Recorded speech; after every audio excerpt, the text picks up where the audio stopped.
Forget 2020. 2022 is the best year to start your side hustle. And the best part is you can actually do it from the comfort of your own home right now. So if you've ever wondered how to start a side hustle from your home, in this video, I got you covered. 20 years ago, I actually started my own side hustle. I just was fresh out of college. Actually, to be accurate, I was dropped out of college. I had one class to go before I graduated with my degree in sociology, because sociology can totally be used anywhere for something, somehow. I don't know what, but it was cool at the time. But anyways, I had this degree I almost got, but then I thought, well, if I'm gonna go into business consulting, that was my plan with that sociology major, just get my MBA and all that kind of stuff. I thought, shouldn't I have a real life business experience? Shouldn't I just not have book smarts and get this degree? Should I be able to know how to actually start a business? So I didn't know what to do. I didn't know how to start a side hustle. And so I took that 1 year sabbatical off of college. I said, I'll go back to college later and finish up. Let's just get this thing down. Let's get it done. And the first business that came up was becoming a financial advisor. I didn't know at the time because I didn't realize all you have to do is have a heartbeat and pass a test with a 70% and anybody can become a financial advisor, right? I didn't realize it was that easy. I thought you had to be this financial genius, but I found out you didn't. And that's why there's hundreds of thousands of financial advisors out there today not being financial geniuses. So anyways, that was my first side hustle. And I ended up enjoying being an entrepreneur so much, I never actually went to finish my degree in college. I stayed at that. But I was working for a couple years doing my full-time job where I was working as a customer service agent saying, hello, welcome to this company. I hope I can make your day great and I hope you get off my phone soon. I was doing that for 5 years, working that full-time while then side hustling as a financial advisor. And back in those days, it was harder to work from home. We didn't have all the things with the internet. You might have heard of it. We had that, but it was still Yahoo searches, not Google searches at that time, right? So of course, it wasn't as easy. But I'll tell you, it wasn't easy. And it still won't be easy for you if you make some of the same mistakes that I made when I started my side hustle. So I'm gonna give you really the 5 key things that really helped me, that if I could go back in time and do it all over again, I would do this. So number 1, don't quit your day job, all right? When I remember back in 2004, I was so excited to quit my job, and it got to the point where I could see that my business was about to make more than my normal day job, earning a whopping $11.69 an hour. Yes, that's how much I was earning after I got all the raises and all the promotions I could possibly get. And so $11.69 an hour is what I was making. All I had to do is make at least $1,300, $1,400 a month as a financial advisor, I'd be set. So what happened is I had about $18,000 of business lined up, and I did the math. I said, $18,000 of business is almost a year's worth at this job I was earning. I'm gonna quit. And so I quit. And then I panicked because I had one baby that I was taken care of. My wife is at home with that baby. It was all on me. All that pressure fell on my shoulders and I freaked out. I was so scared because I thought, what if I don't have a normal paycheck coming in? If I don't earn money, I can't feed my family. What if they have to starve? And I panicked so much. I'll tell you, at my low point, at my very lowest point, before I went and got another day job again for a short period of time, I went out 25 degrees. It was a cold November midnight that I went out, middle of the night, trying to gather up change in drive-through windows. I actually found out that there was a sandwich shop locally that I picked up a whopping 75 cents. And I went searching for change and all I could. And finally, after 3 hours, I got back at 3 a.m., counted out all my change, and I had a whopping $4. And at that point, I had the same thought through my head that Napoleon Dynamite said after he worked on chickens. He said, "It's like $1 an hour." Gosh. The funny thing is, I was diving underneath those drive-through windows. I found out Wendy's is open until 2 a.m. Ducking under the window so they wouldn't see me. I found out that person in that window was making more money per hour than I made in 3 hours. So I went back and got a day job to get back again because I didn't have any savings, which is number 2. So 1 is don't quit your day job. Number 2, build up your savings. You need that ability to think clearly. Because I was so desperate, a lot of that business fell through because I couldn't focus. I was like, I need the money.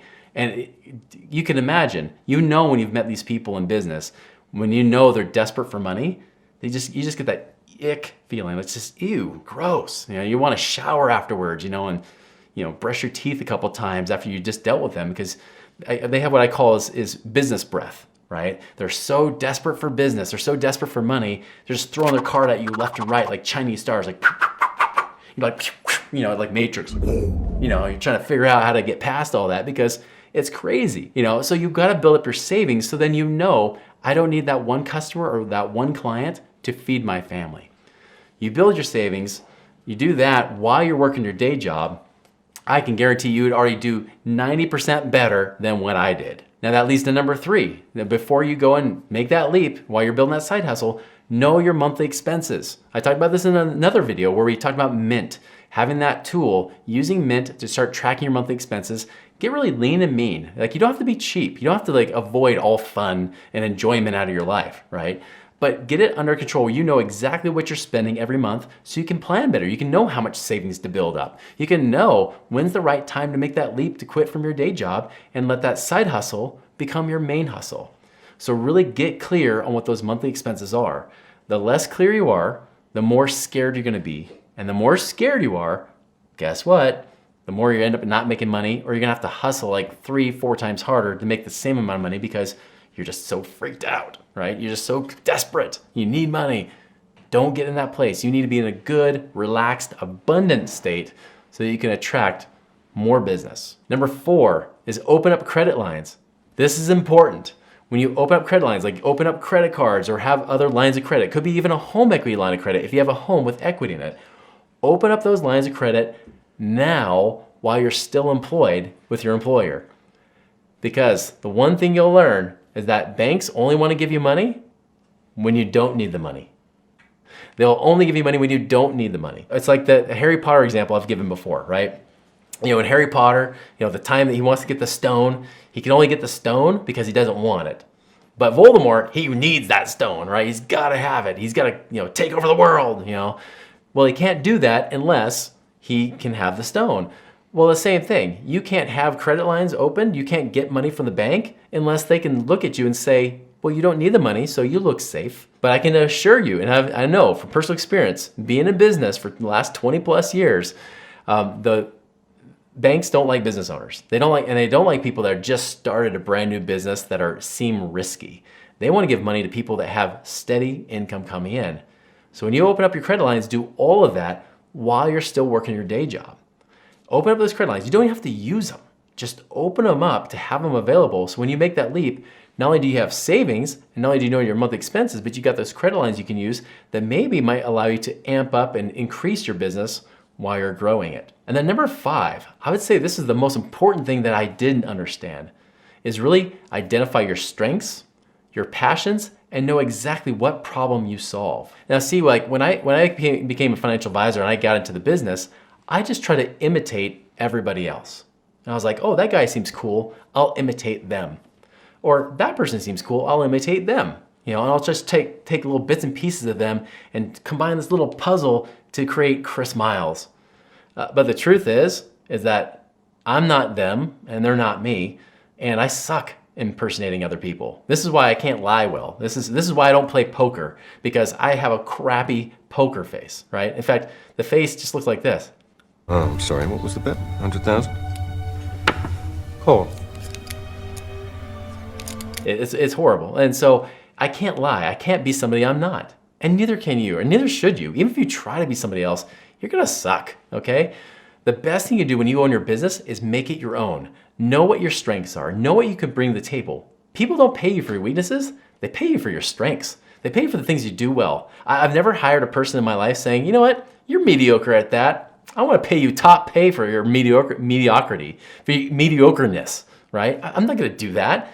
We pay you for what you're great at. So understand what you're amazing at. What are you passionate about? Tie those in, especially if you're going to start a side hustle anyways. Make sure those two are combined, and then know what problems you can solve and that you're passionate about solving. If you do that, it doesn't matter what you do. Look at me. I'm an anti-financial advisor now. Now I completely rejected everything I did as a financial advisor and doing something different. Yeah, I'm solving some of the same problems, but I'm doing it with my own flavor. And some of you might hate that flavor, but I kind of like Rocky Road. What can I say? That's the kind of thing you gotta do is make it your own, make it you, and then solve the problems the best way you know how, because people hire you for your ability to solve problems for them. And I'll tell you, here's a bonus. The number one thing that got me in my business to explode, to actually where making money in my business was no longer hard anymore, was this, is understanding that dollars follow value. The more value you create for other people, the more you can show up by serving people, solving problems for them, and adding value into their lives, the more they'll pay you to give you that option. You have to figure out how you best solve those problems. Or as I said to myself early on, how do I create the win-win? How do I give people what they want? How can I give them what they need? How can I solve problems for them? How can I help really be a problem solver? You figure that out, you start to do that within your business will grow pretty fast. You'll be out of that day job in no time. So I would love to hear what kind of side hustles and what kind of things are you guys doing? What are your dreams and hopes with what you're doing? Go ahead and put that in the comments below. And if you like this video, check out how to turn your hobby into a side hustle right now.